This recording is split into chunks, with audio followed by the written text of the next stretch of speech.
Good morning. Welcome into Let's Bet at Happy Holidays, everybody. I'm Mark Zinno, joined by Jared Smith as we get you kicked off here on this Tuesday. A lot of bowl games to get to today. Some NFL news we'll get to as well. Of course, make sure you guys download that Pickswise app. It's available on the Apple Store and Google Play. And don't forget to subscribe to the Pickswise YouTube channel. Give us a thumbs up. Leave what comments down, what questions you have, what games you're on. We'll try to get to them all. As I said, we'll react to Monday Night Football last night. We'll look at some NFL stock up, stock down. We'll talk some NHL with Linda Cohn of ESPN, and we'll get in today's college football bowl preview games. Jared, welcome. Good morning. Always great to be with you, man. Good morning.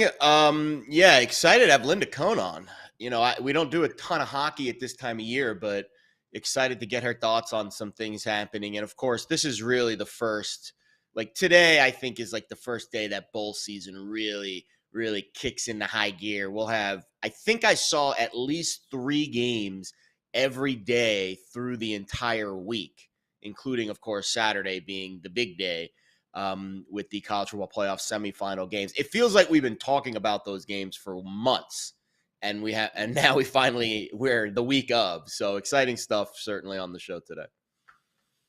What wasn't exciting last night was the Monday Night Football game. Look, I don't know if there's any other reaction other than to have that the Colts stink. Jeff Saturday is not an NFL head coach, and we now have actual factual evidence of this. Yeah, and the Nick Foles experiment, I think, failed miserably.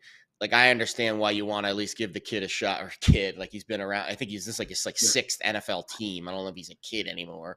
Like, I would have rather seen Ellinger or Matt Ryan. I think it's fair to say at this point, Matt Ryan gives them the best chance to win. Regardless, do they want to win? Are they trying to lose these games so they can get a higher draft pick?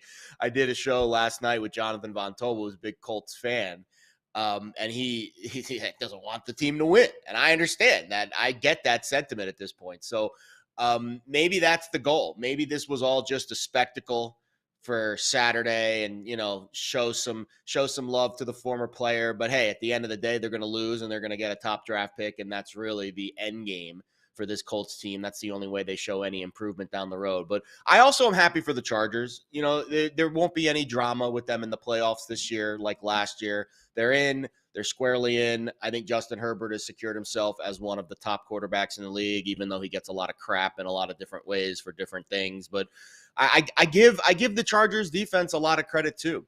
I mean, listen, Staley's gotten a lot of shit over the years from us, from others, but this defense is playing really well. And they're a tough team. They're definitely not a team I want to face in January. With those two weapons on the outside and with the way they can run the ball a little bit when they want to, and with that quarterback and that defense, they're going to be a tough out for an AFC team in that wild card round. I don't know. I'm looking to fade them immediately. If they face a better team, not like a team like the Colts, Brandon Staley's going to get out-coached. And all the guff he's gotten probably at this point has been with good reason. It'll be interesting to see where the matchup goes. But let's talk about Chargers Chiefs, though, would be fun. Chargers Chiefs would be fun. I mean, I would pay for that. Now, if that's the case and Kansas City is laying a touchdown or more, then I will absolutely take the Chargers in that spot. Sure. Because those two teams always play to a 3 or 4 point game when it's all said and done. So obviously it depends on the matchup. But you know, again, we'll see where the Chargers go. Look, they are plus 2,200 to win the Super Bowl right now. That they've officially clinched the playoff spot. I wouldn't make that. I don't think it's a terrible bet based off of talent alone. They could get lucky enough. I just don't like the coach. It's fair. I think the AFC is really tough not to pick one of those top three teams. Like I don't see one of those top three teams not making the Super Bowl this year. Right. Whereas the NFC, I think you can probably make a case 1 through 7 maybe has a chance based off of who's playing quarterback for the top teams compared to who's playing quarterback, especially for one of the teams that maybe will find their way in at some point, which I'm sure we'll get to in our stock report.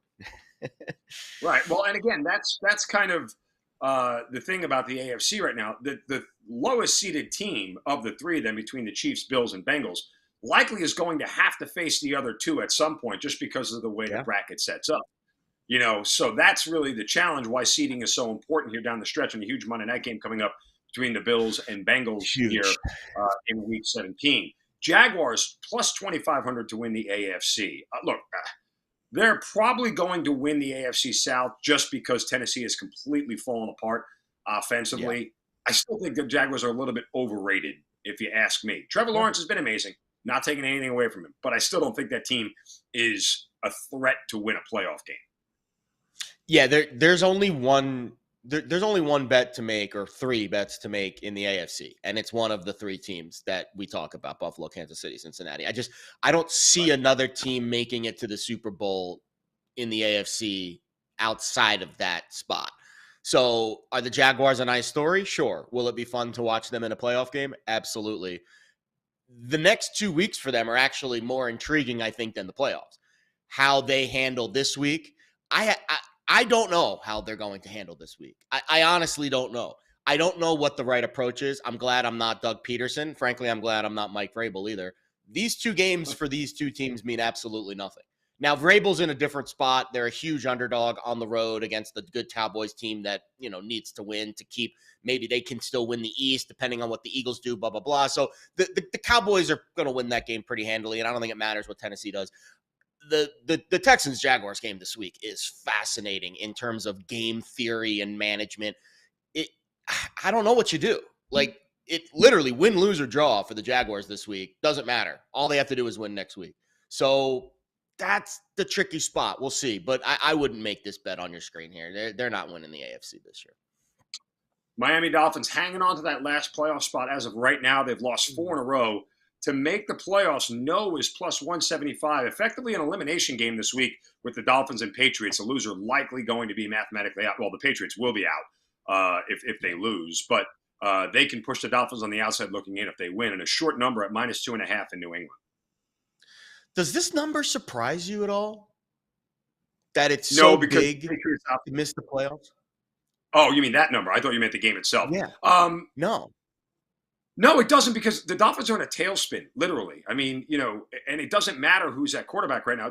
There may be an argument to say that Teddy Bridgewater, at this point in time, may be the better starting quarterback, or at least the most consistent or more consistent one, based off of what we've seen from 2 of the last 3 weeks. I mean, he's made some really questionable decisions and some really arguably bad throws in clutch moments in games, including against the Packers on multiple occasions. So, what looked so promising earlier this year seems to have fallen apart pretty quickly. I agree, but these are 2 really tough games for them down the stretch. Yeah. I mean, you're in New England at Foxborough, where the Patriots have not played well either lately, but still, I mean, that's a tough game. And then you have to face arguably one of the best defenses in the league in the Jets in the final week. Right. And that's a pretty big number, considering they can go 1-1 and still miss the playoffs. That cannot happen, right? If they win this week, they're in. I think so. Let me look, but I mean, it's one of those things. Because I'll be honest, I could see a world where they go 1-1, and if they go 1-1 and they miss the playoffs, this is a bet you absolutely have to make. They're an underdog this week. They're probably going to be a 3 to 4-ish point favorite against the Jets at home next week, depending on Tua's status. I mean, that's coin flip city on both games in the division, and you're getting plus 175 on this number to miss the playoffs. I feel like this is a bet we might have to make. I might have to make. Yeah, I think the 1-1 matters who the one is against, because if they lose to New England, they will end up on the wrong side of the tiebreaker with New England at 8-8. And that means if the Jets win this week too, you have 3 teams, the final 3 teams in the AFC East, all sitting at 8-8. and then you're on your way to tiebreakers. So I think the 1-1 can happen if they win this week and lose next week and still make the playoffs. If they lose this week, it's going to be a much tougher climb for them. I mean, the odds are saying they're going to lose this week. Now, we'll see. Plenty of upsets happen in the league every week. It's not like just because they're an underdog this week, that means they're going to lose. But, they're almost a full field goal underdog now. So I think it's fair to project them to lose this game. And if they do, then they need help to get in next week plus a win. And you're telling me that I get plus 175 on their number to miss the playoffs? This bet feels like it's not fully baking in the Tua to Bridgewater move. That's just how I feel about this number. I could be wrong. I could be not calculating it properly in my head on the fly. But I feel like this number is based off of Tua in the lineup as a favorite this week and not an underdog. Just a thought. Going to be interesting to see. I agree with you, though. It's certainly a bet worth considering on the Dolphins to miss the playoffs. Over to the NFC. Cowboys plus 1,100 to win the Super Bowl. They haven't inspired confidence the last couple of weeks, and especially their defense, which was so good earlier this year, now seems to be looking like it's trending in the wrong direction. I don't know. I thought the Cowboys were one of 6 teams that could win the Super Bowl probably about 3 weeks ago. Right now, I'd probably put them on the outside looking in. I think we're down to 5. Philly and San Fran, and then, of course, the big 3 in the AFC. Yeah, I mean, I'll be honest, and we'll get to the other team in a second. I think the NFC is wide open. I think you don't make money in the NFC betting the favorites anymore. I think you need to find that team that's going to make a run, because there is going to be a team 4 through 7 that is going to upset one of these bigger seeds on divisional weekend. I don't know which one yet. I don't know what the bracket looks like. I don't know how it's going to shake out. But based off of everything we've seen in the NFL this season, if you think Philly, Dallas, well, I guess Dallas will play wild card weekend, but then you would think, we'll see, they'll probably be favored in Tampa. But my guess is we get Dallas, Philly, Minnesota playing on divisional weekend.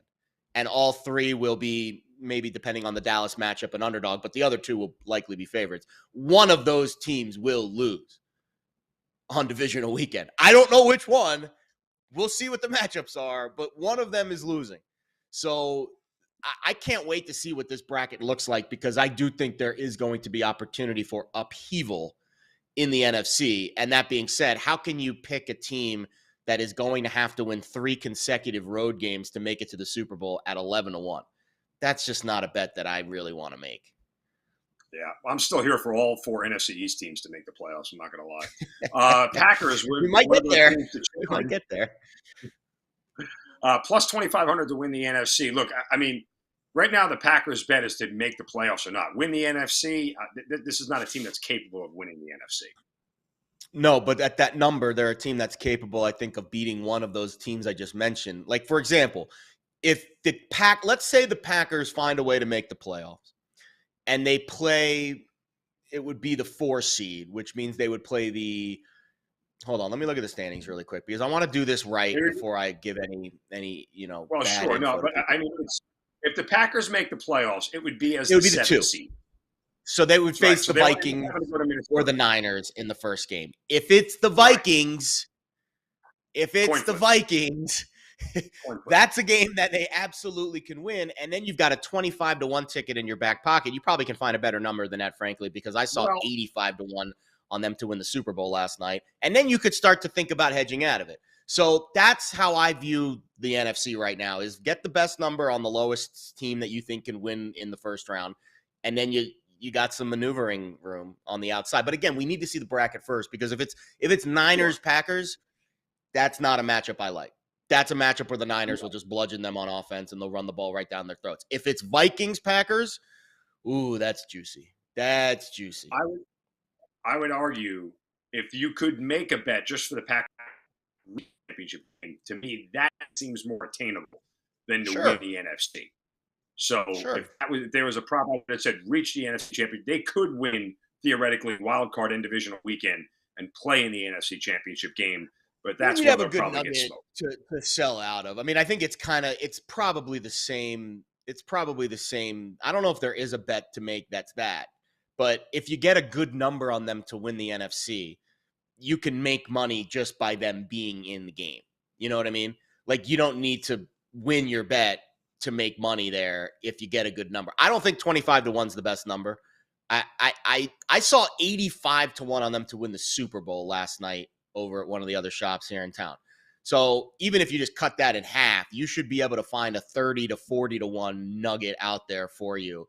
And I'll be honest, I would make that bet this week, because if they win this week over the Vikings, they're going to, I think they're going to make the playoffs. They're going to beat the Lions at home in the last week of the year. I mean, I don't think that they're going to be like a touchdown favorite in that game, probably.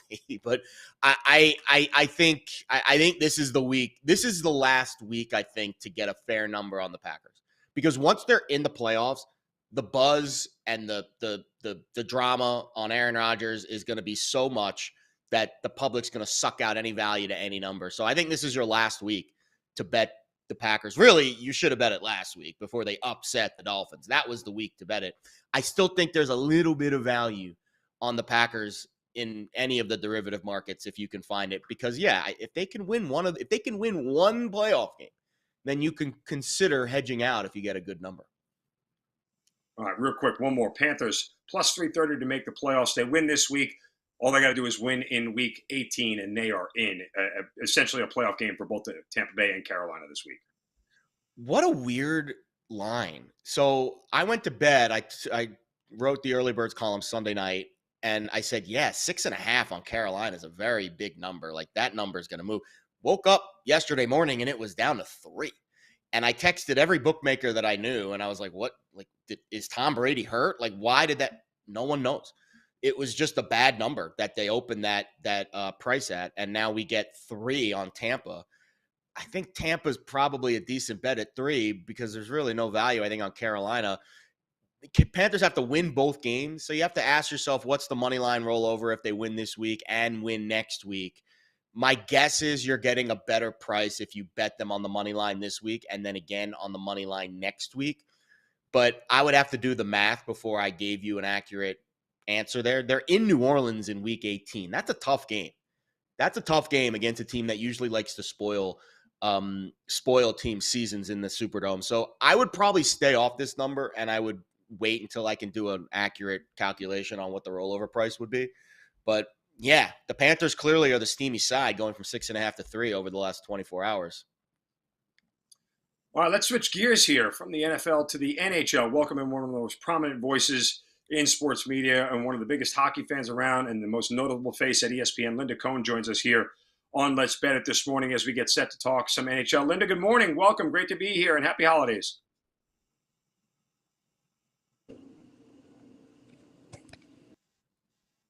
Do we have Linda? Can you hear us, Linda? All right, we are working on the audio here in 1 second. We'll get a thumbs up once we hear from her. Linda, if you hear us, just jump right in. We're going to talk some NHL here and look at which teams can challenge the Boston Bruins the most in the East. Look, the Boston may be one of the most complete teams in the NHL, Jared, as you look at the way Stanley Cup teams are built. You talk about a nice mix of experienced veterans, young scorers. Boston has maybe the most elite defense in the NHL, capped off with solid goaltending. I mean, this is going to be a very, very tough team to beat. Yeah. I mean, I'm looking at the standings right now. They're the number 1 team right now in the NHL. I'm just trying to figure out a way to, it's funny because I had 2 people that I trust very close for NHL, preseason, which teams are going to be good, win totals, et cetera, et cetera. And the one team that I had both sides of the aisle divided on this year was the Devils. I had a very close friend who's been giving me NHL picks for years and, watches more hockey than he knows more hockey in his, has more hockey knowledge in his pinky than I do in my entire body. And he was really high on the Devils. And then I had another guy that was really low on the Devils. And obviously, they've turned out to be one of the best teams in the East so far, but I'm curious if that's sustainable. And then you've got some of the other teams in the East that are more noteworthy teams, Rangers, Capitals, Penguins, that are starting to come on of late, most notably the Rangers. Actually, all 3 of those teams, frankly, are on fire in the last, couple of weeks or so. So we're kind of at that time now where the good teams really start to turn it on and make that playoff push. It's been a couple of months. We're about halfway through the regular season almost. So, yeah, it should be interesting to see, is the Devils' run sustainable? Boston obviously is, but then you get those other teams that are more, noteworthy in the Metro that probably are better bets to win, in the playoffs based off of where their rosters are. But I'm curious, Linda's thoughts.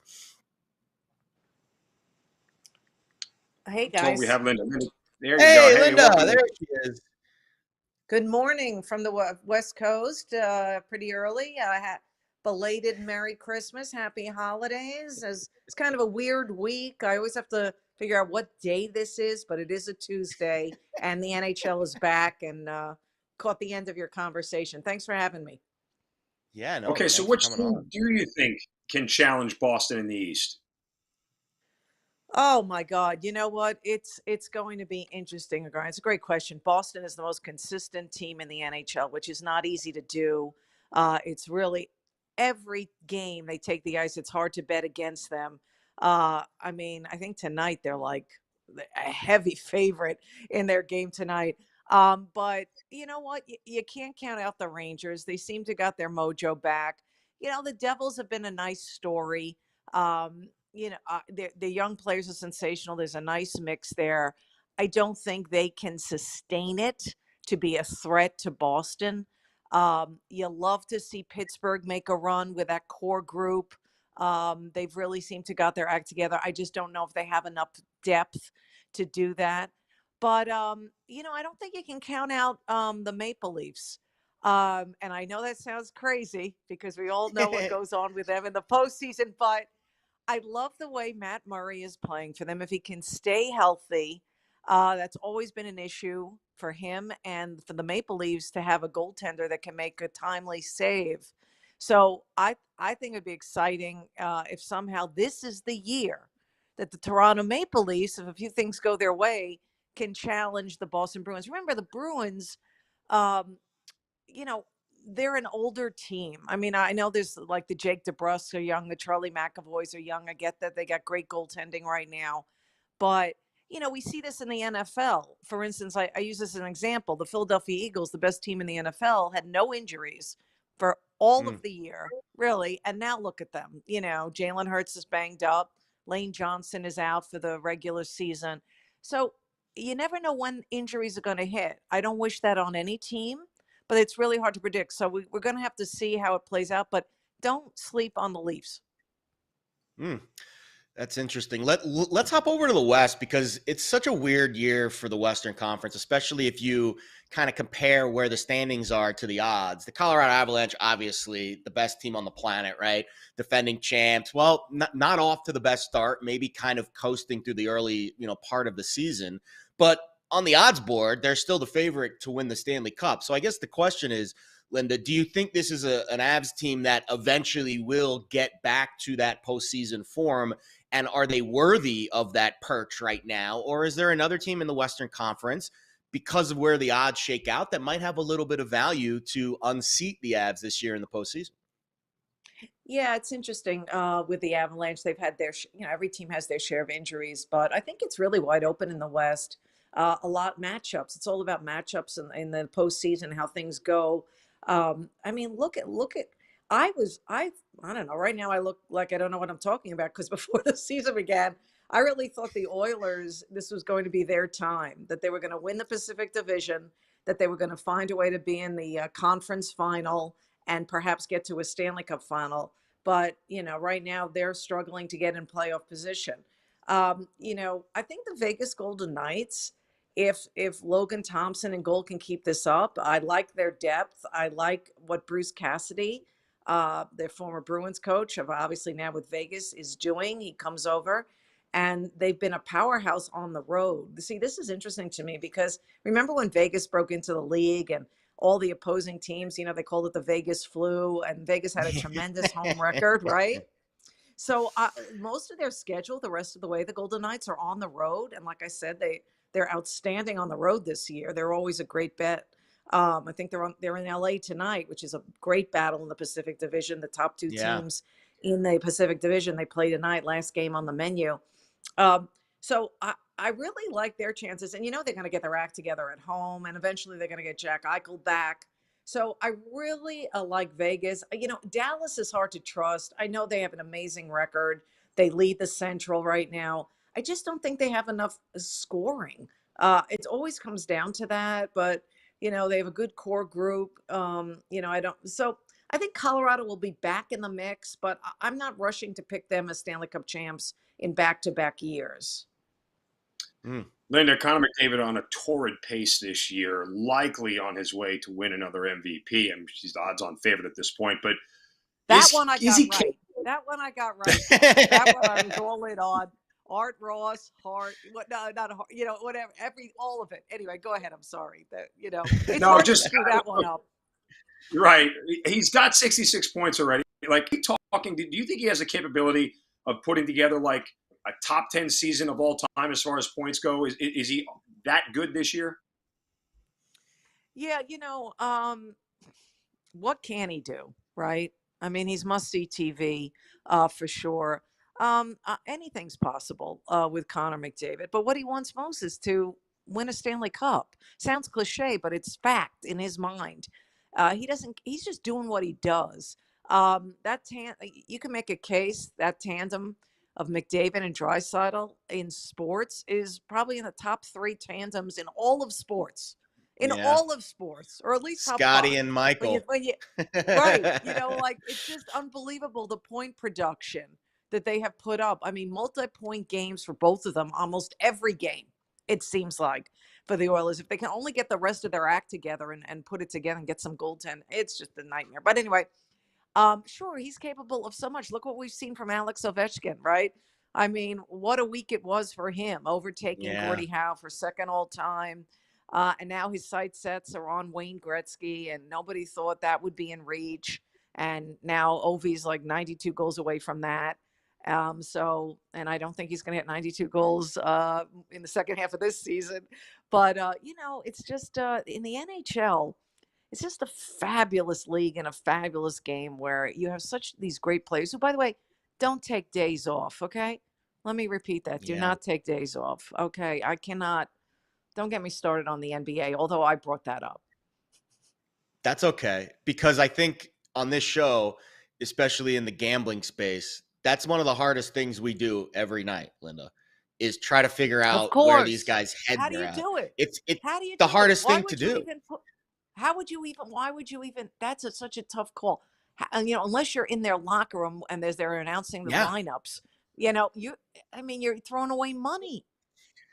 And there's been a lot of instances where it's been very, very, I would say, contentious in the gambling space about, what's fair and what's not fair with these lineups on a nightly basis. I think it's a controversy that as gambling continues to expand, the access to the information will continue, will need to continue to expand as well, because there's a lot of money on the line on every given night. Absolutely. And the NBA is the second most popular bet or sport to bet on. As great as hockey is, it's not as popular of a sport handle-wise, so the sportsbooks don't care as much. The NBA is. I know. I'm no stranger to the gambling world, and you are correct, sir. The NHL is the most unpredictable league. I mean, you see those odds when it's like, Boston is going to win, whatever it is, like, -1.5, they're going to beat Ottawa or whatever it is. And then next thing you know, they win in a shootout. And then you're like, what just happened? So now we know what Vegas Welcome to our life. And we're like, keep away from the NHL. It's so tough, but it's a joke. I got an idea for the NBA. How about your players play? When they're not hurt. Agree. Okay, that'll solve it. So the gambling world doesn't have to figure out an asterisk and change the way they go about things. Just run your league, Adam Silver, like other leagues do. That's a great idea, right? Fired up today. It's the West Coast time zone, Linda. I just moved to Vegas 4 months ago, so I'm up at 6:30 a.m. walking my dog and getting ready for this show every morning. So I understand you need a little extra juice to get motivated in the morning. I'm glad that we could get your day started with some NBA hot takes. This is me all the time, because when I host Sports Talk on SiriusXM Mad Dog Sports Radio, as well as I do In the Crease on ESPN Plus, my hockey highlight show. This is what I am. This is what, if you don't tee me up on something, I'll find something to get myself going. And by the way, I walk my dog at 6 a.m. here There you in go. LA, and I'm always up early. So yeah, and the coffee helps, guys, as you know. The Oh, coffee, yeah. great As I coffee. Yeah. sip now. Yes. All right, Linda, you mentioned some of the great games tonight. Boston is in Ottawa. You have your favorite there, laying 192 on the money line. You got Caps, Rangers, Pens, Islanders. Is there a game tonight you have your eyes on? Anything you like in particular? Yeah, I like Vegas winning in LA. I know that's nuts. The King, I'll tell you why. I think their Vegas is minus 105. So I like the odds there. I Yeah. told you about their great road record. They feel comfortable in any opposing arena. Um, and the Kings are, I'm not seeing, here's the thing with hockey. Who's starting tonight? Is it Jonathan Quick or is it that young netminder, Phoenix Copley, who's been sensational for the Kings, who's like, I think he has a 5-1 record this year. He's come in and he's been great. And Quick isn't as reliable, the veteran netminder. So these are things you have to think about. But if I was betting tonight, I really would bet on Vegas because, again, the road situation. And plus, here's something I'd like an opinion out of you guys.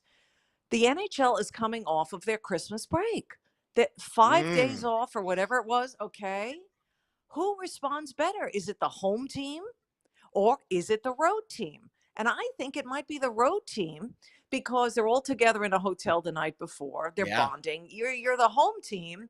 You're like, I just left the Christmas celebrations and blah blah blah. It's hard to get into the routine, I would think, but that you got to be careful tonight if you're betting on the NHL because they're coming off that long break. I agree. 14-2-1 Vegas on the road this year. Impressive. Very impressive. Yeah. That's got to be on pace for the best road record in the history of the NHL. We'll see if they Yeah. can sustain it.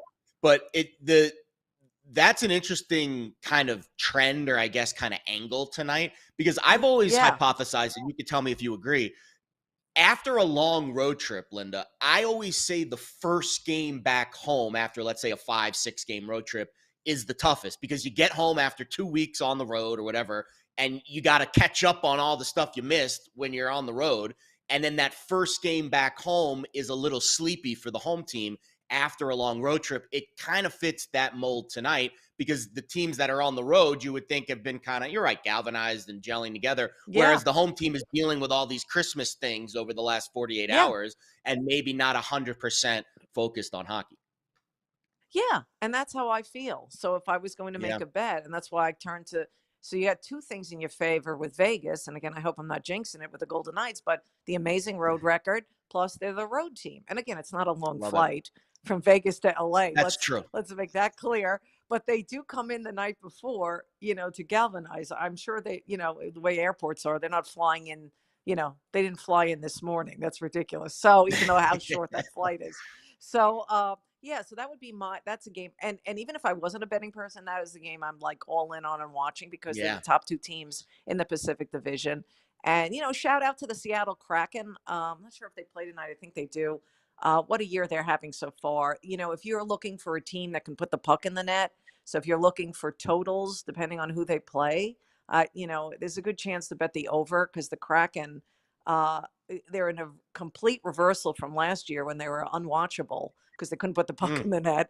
And now, it's something to watch. They're one of the top offensive teams in the league. So that's what I look for too. When I look, I'm not sure who they're playing tonight. If they are, I probably should have the schedule up when I talk to you guys, but it's probably in front of you. But that's like my little tip because that's a surprise. And sometimes maybe you can answer this question to me.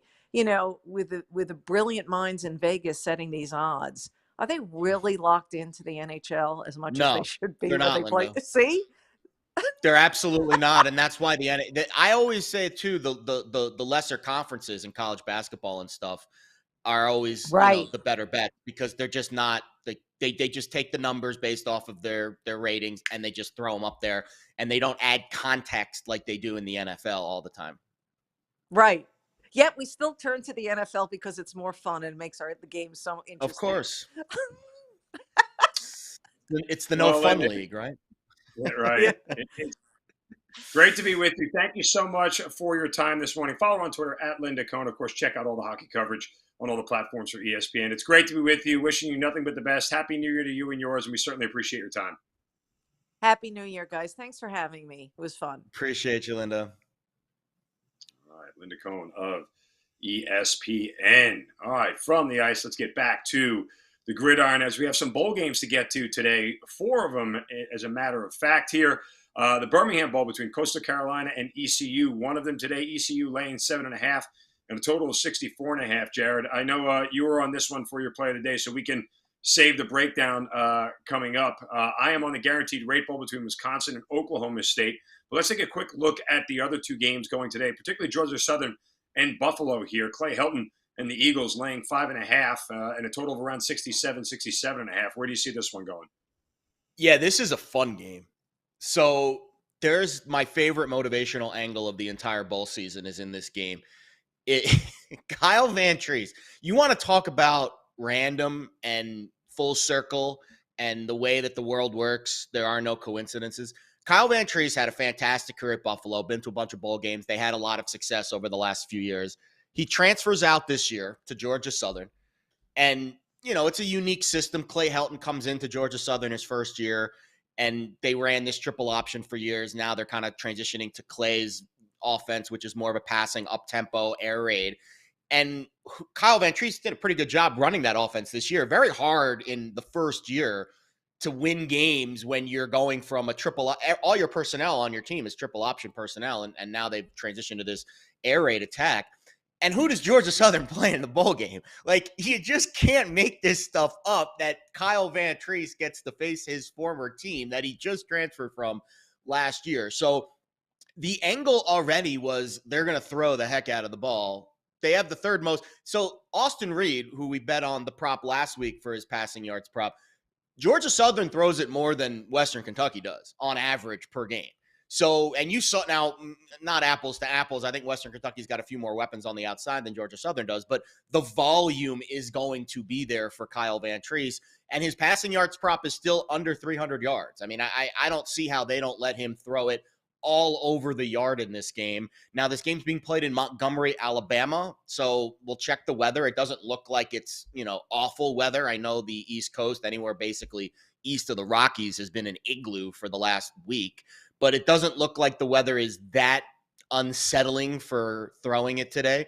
And then you throw in the revenge angle, and this line's moving in favor of Georgia Southern. I woke up this morning, and it was 5.5. I went to bed last night. It was at 4. So obviously there's some heat in the market for the Eagles in this game. And how can you not bet Kyle Van Treese's prop to the over? I mean, goodness gracious. I think this is the best motivational revenge angle that I've seen in recent bowl memory, and absolutely so far this year.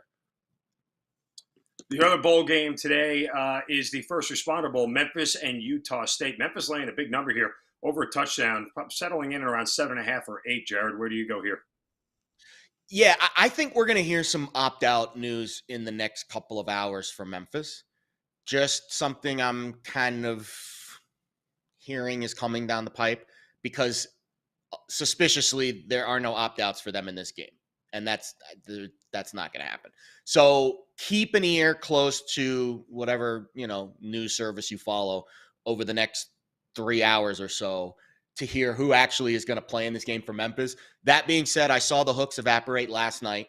It was 7.5 last night. Now it's 7. So again, if it's a lot of steam coming in on Utah State and you haven't heard any news yet, for example, if all of a sudden by this game's 3:15 Eastern, you know, noon basically Pacific, if let's say by 9-10 o'clock in the next 2 hours or so, you start to see that line come off of 7 to 6.5, you know that the news for Memphis is coming. I don't know who it is. It could be anybody. I mean, it's, again, unless they announce it very early before, usually you don't hear about it till game day. And that's where we're at with Memphis. For the handicap itself, I don't really love this game from a betting perspective, to be perfectly honest with you. Utah State lost both their starting quarterbacks very early in the year. They're down to their 3rd stringer, Cooper Legis, who's been okay. He's more of a runner than a thrower. The big story for Utah State is their running back, Calvin Tyler Jr., who probably has a chance to play on Sundays. Not like a prominent, you know, draft pick, but probably has a chance to make a roster somewhere. He opted back into this game. Why? He's from Beaumont, Texas, about a couple hundred miles away from Dallas, where the game's being played. I heard he had about 40 or 50 friends, family, etc., that are going to be in attendance for this game. So if you want to take a chance and bet his rushing props, it's a big number. And Memphis, it's a step up in class for Utah State, obviously going to a team that Memphis played some pretty good teams this year. And I think they're a much better team than, Utah State usually faces in the Mountain West. So be a little bit cautious with just blind betting his prop because I don't love the matchup. And this Memphis team is stingy against the run. Top 25 EPA per rush, top 40 in defensive line yards created. So I like the motivational angle for Calvin Tyler. Memphis might lose some of those defensive players. That's the key. If all of a sudden I see that opt-out list for Memphis and it's linebacker, defensive lineman, that might get me to the window on Calvin Tyler. But for now, until I get some more concrete info on who's out for the Tigers, it's a no play for me. All right, we got 2 more bowl games to break down. We'll do those right in our plays of the day. But first, I want to remind you guys, Let's Bet It is presented by Superbook Sports. Can you beat Vegas this football season? Superbook gives you a chance every week to go head-to-head with the best odds makers in Las Vegas. No fancy computer algorithms, no one across the pond setting lines for American sports, just the best team of traders in the business at the Superbook in Las Vegas, plus some of the best odd boosts and promo bets in the country. If you're in Arizona, Colorado, Iowa, Nevada, New Jersey, or Tennessee, download the Superbook Sports app or visit superbook.com to start your battle against Vegas. Before Jared and I give you our plays of the day, we will turn to the Pickswise.com website to see what other 3-star plays of the day are out there. Jared, inform the people of what we have. Yeah, it's totals day, totals Tuesday. Right, today is I don't even know if freaking day it is anymore. It is Tuesday, right? Today's Tuesday, I believe. All right, totals Tuesday on the NBA board. Minus 175, in case you were wondering. Very nice. Hermantas Nida and Philip Tomich. Hornets, Warriors, Sixers, Wiz, Hawks, Pacers. All totals, all tonight, all 3-star plays. There you go. Check it out. All right, we'll do. Well, I will tee it up to you, my friend, for your play of the day, which is a showcase of the Ticket Smarter Birmingham Bowl in Birmingham, Alabama. Very exciting stuff. I'm glad the weather in Alabama is not an igloo today because we like the Van Treese over in the early game and we like the straight over. I got 63.5. Looks like 64.5 still available in the market. So that is where we will grade this for play of the day purposes. Listen, Coastal Carolina, no surprise. Jamie Chadwell is no longer the head coach. He is now at Liberty. It's going to be the defensive coordinator, Chad Staggs, the interim head coach in this game. And I don't really think that's going to have too much of an impact on the game. The head coaching moves, to me, don't matter as much as the coordinator / obviously players playing in the game, people calling the plays. And it looks like we have 2 quarterbacks that are both opting in to this game. Grayson McCall wants to piss Teal one last time. He's transferring out. We don't know where yet, but he wants to play in this game with his boys. He loves this Coastal program. Of course, he's been one of the big reasons for their rise through the ranks over the last couple of seasons. On the other side, Holton Ahlers has had an epic career. 5 years at East Carolina. This will be his final game. So you have both offenses rallying around their quarterbacks. You have both defenses that will be without some key starters opting out. And to me, both secondaries are bad, even at full strength, outside the top 100 in EPA per pass this year. So the one thing that could screw this is the pace. Neither team plays at a particularly fast pace, but I just see both teams moving it pretty effectively in this game, especially through the air. And in the mid-60s, I know that seems high, but for these 2 offenses, I feel like this is a pretty solid bet. And as long as we capitalize on every drive and we don't have those long drives that end in 3 or 0 points, I think we're going to comfortably get over here. So I'll give you the over 64.5 Coastal ECU in the very prestigious Birmingham Bowl. All right, for my play of the day, I will go to the equally as prestigious Guaranteed Rate Bowl between Wisconsin and Oklahoma State. Story of this game, Jared, is opt-outs. Graham Mertz, quarterback for Wisconsin, transfer portal, gone. Quarterback for Oklahoma State, Spencer Sanders, who feels like he's been there for a decade. He is also out, hit the transfer portal. Leading rusher for Oklahoma State, Dominic Richardson, transfer portal. Nick Herbig, Keanu Benton, both defenders for Wisconsin, entered the NFL draft. So you're looking at 2 teams right now that are missing some very, very key players.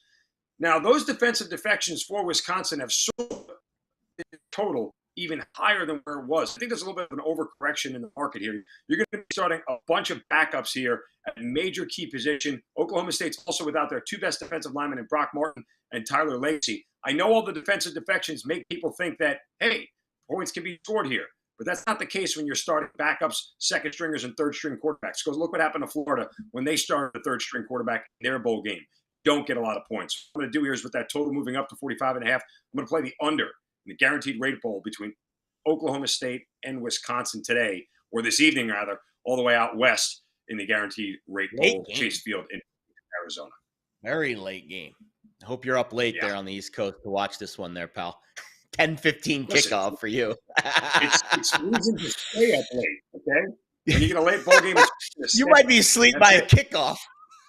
we're on vacation here in New York, so we are away from the icy south into the much warmer north. Go figure that part. Yeah, but nonetheless, right. Isn't it crazy? Make sure you guys download the Pickswise app. It's available in the Apple Store and Google Play. Subscribe to the Pickswise YouTube channel as well. Stay with us already here for Bowl Week, as we have 3 or 4 bowl games going on every single day leading up to Saturday with the semifinals and the national championships. Of course, write-ups all available on the Pickswise website as well. For Jared Smith, I'm Mark Zinno. Thank you guys for joining us here today on Let's Bet It. Go cash some tickets. Good luck. Go get it. Go bet it. Have a great day. We'll see you tomorrow.